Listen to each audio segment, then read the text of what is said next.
Hello, everyone. Thank you for joining me today.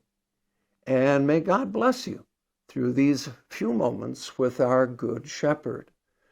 I read today from 1 Samuel, chapter 17, verses 8 and 9.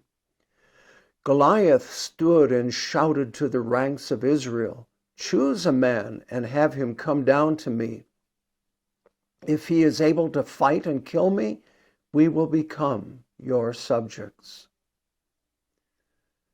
As a young boy, David faced the giant challenge of fighting Goliath.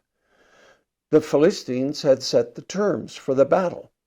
If you defeat Goliath, then we will become your subjects. And with God's help, David did just that. However, the story doesn't end there with David living happily ever after. The Philistines, far from becoming the servants of Israel, continued to be that thorn in their flesh, attacking them again and again and again, and along with other enemies as well. 1 and 2 Samuel is full of stories that describe how the Philistines and these other nations were constantly causing trouble. But in each of those stories, David was able to defeat those enemies with God's help. Now, Jesus wasn't tempted only 3 times in the wilderness. The devil repeatedly came against him with temptations. And throughout Jesus' ministry, the devil didn't leave Jesus alone, but continued to tempt him with his own disciples, or with struggles, or with the Jewish leaders or people's unbelief. And then, of course, there were the temptations as Jesus hung on that cross. Yet Jesus never grew tired of resisting those temptations. He never gave in to the temptation and committed sin. As our merciful substitute, he did for us what we can't do for ourselves. Because so often our life is like the stories of David and even of Jesus. We push that temptation away only to have it resurface again and again and again.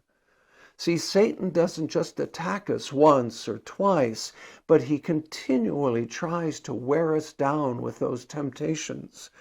Because when our resistance is low, we give in to sin. But see, we can find reassurance in the story of David that God never deserted him, never left him alone, but always was there to give him strength to resist and to be victorious. It's only when David didn't use God's strength that he was defeated. Well, the truth is the same for us. God will always give us the strength to resist. God will always help us overcome and have that victory. So the crossroads between temptation and obedience will always cause us to lurch to the side of grabbing a hold of God's grace and strength, or giving in to sin. Temptations will come to you all throughout your life, but in God, and that's a fact of God's kindness, because in those temptations, he's giving us the opportunity to hold even more tightly to him. God has called you to a life of victory. There's no giant standing in your way. Join me in prayer. Lord, help me overcome the temptations Satan puts against me repeatedly. Amen. Today's a day of victory, my friends. Hold on to God's grace to help you defeat the giants of temptation.